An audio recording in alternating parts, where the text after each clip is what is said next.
Welcome back into Wake Up America. Day number 240 of the war in Ukraine as new waves of Russian airstrikes hit key Ukrainian energy sites, cutting power to half the country as winter approaches.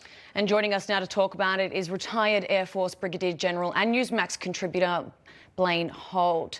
General Holt, thank you so much for joining us. Great to be with you both. Happy Friday. General, TGIF, my friend. Good to see you. Now, General, the White House says that a number of Iranian personnel were in Crimea to train Russian troops how to operate the drones that Iran had supplied them with. Now, does this change the course of action for the US in any way, knowing that Tehran was directly engaged on the ground? Yes, it absolutely does. I mean, now they're not even hiding it anymore. So before we had Iran being a loyal ally in the shadows and then saying, oh, those are not our drones. The Shahed 136, not ours, but you can easily see on TV that it is. So they've given up on that. They've lifted the camouflage. And they're going to flout all the UN Council resolutions by being an ally in the war. Now, the takeaway, the big takeaway here, is that why would we ever embark on some sort of nuclear arms reduction deal with Iran if this is what they think of international agreements and sanctions? So disingenuous partner, should have never flirted with this with them in the first place. General, Joe Biden yesterday was campaigning for John Fetterman in Pennsylvania. And at the end of his speech, Joe Biden literally didn't know where to go. He had trouble getting off stage. The reason I bring this up is because that is the image that the American president is projecting to the rest of the world. Meantime, Vladimir Putin's in Russia a day ago touring a facility that makes weapons that are going to be used in Ukraine. This was unusual. We don't see Putin out of his dacha or palace in Moscow very often. What'd you make of this?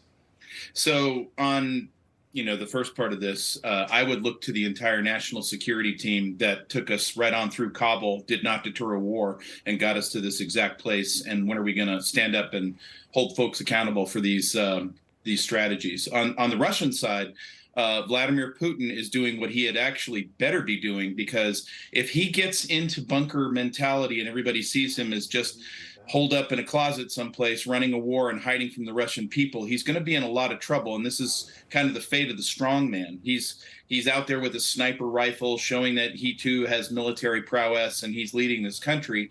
What I understand is the Russians aren't really buying it. They're waking up all over the place, and they're understanding how their economy is being destroyed and how they won't be able to move around this world like they used to be. Yeah. Well, that's exactly right, General Holt. He started to lose the support of the Russians, so I think he had to make this move in order to get them back. Now, as you know, I was in Ukraine last winter, and I can tell you it gets very, very, very cold there.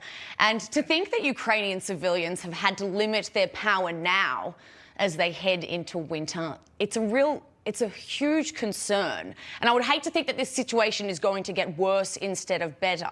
And if Russia keeps attacking Ukrainian power facilities, what do you think this could lead to? So it is going to get worse. It's already baked into the cake. But what you also know from your time there, Sarah, is that we're talking about some of the world's most resilient and resourceful people who are defending every square inch of their soil.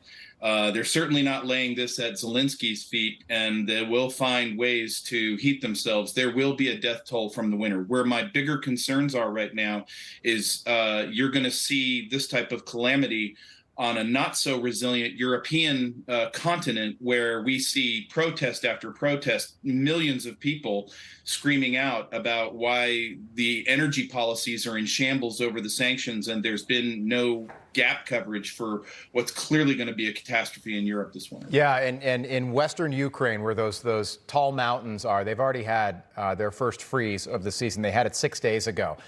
So it starts in the mountains and makes its way down to the farming valleys in the middle of the country, and certainly out east, where the brunt of this fighting is happening right now. General, I'd like to talk about China as we head into the weekend. Xi Jinping, it looks like he will secure his third term as leader, his third 5-year term. Why haven't we seen some sort of formal announcement, and when would you expect that?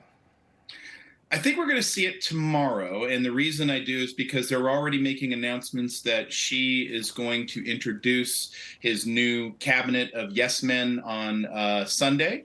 And so that would kind of indicate to me that maybe all of the party squabbles are done. I did find it interesting, though, that Jiang Zemin, the #1 rival to Xi Jinping, didn't even have a chair at this year's Congress, didn't even show up. And we could say, well, he's 96 years old, that's expected. Well, Song Ping, another rival of Xi Jinping, was there, and he's 104. Wow, interesting. We'll keep an eye on that. General, have a great weekend. We'll do it again next week. Thank you.